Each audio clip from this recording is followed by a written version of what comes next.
What's up guys? At ngayong araw na to, samahan niyo ako sa ating kunting paglalakbay lang dito lang sa malapit sa Taipei.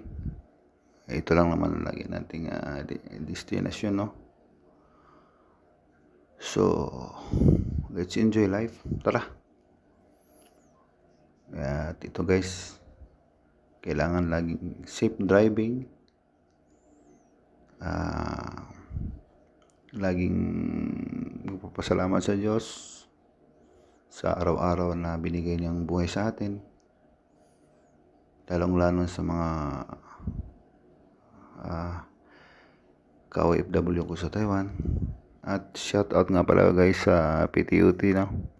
Yung company ko dyan, sa ating mga tropa dyan. Shout out sa'yo guys. Samahan niyo ako sa munting rides lang ang gagawin dito lang sa gilid-gilid. At God bless sa ating lahat guys, no? Ingat po tayo sa ating araw-araw na hanap buhay, lalong-lalo na sa mga OFW na nandito sa Taiwan. At kahit na medyo mahirap, so kailangan natin magtiis para sa ating pamilya, sa ating mga anak. Enjoy life lang guys, huwag nating masyadong seryosohin yung problema. At lahat naman tayo meron yan.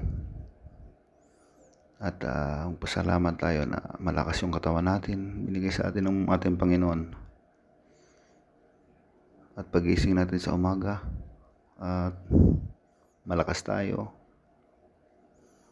Keep smiling guys. Hindi natin seryosohin yan.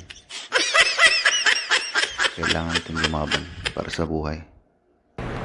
Kasama sa lahat. Ingat kayong lahat. God bless.